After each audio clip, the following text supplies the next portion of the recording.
মুহূর্ত ট্রেডিং হলো দীপাবলির দিন স্টক এক্সচেঞ্জের দ্বারা আয়োজিত 1 ঘন্টার একটি বিশেষ ট্রেডিং সেশন, যেখানে ঐতিহ্য ও ফাইন্যান্স একসাথে মিশে যায়। এই বছর এই সেশন আয়োজিত হতে চলেছে 21 অক্টোবর মঙ্গলবার। কিন্তু এবারের টাইমিংয়ে বড় পরিবর্তন। 2012 সালের পরেই প্রথম সন্ধ্যা নয়, এবারে ট্রেডিং হবে দুপুর 1:45 থেকে 2:45 পর্যন্ত। এই প্রথা শুরু হয়েছিল 1957 সালে বোম্বে স্টক এক্সচেঞ্জের হাত ধরে, যা আনুষ্ঠানিক রূপ পায় 1992 সালে এনএসই এতে যোগ দেওয়ার পর।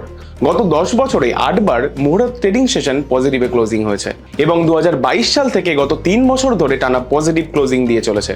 এছাড়াও প্রতি বছরই স্টক এক্সচেঞ্জের টার্নওভার বেড়ে দ্বিগুণেরও বেশি হয়েছে, যা প্রমাণ করে এই দিনে বিনিয়োগকারীদের সেন্টিমেন্ট কতটা শক্তিশালী।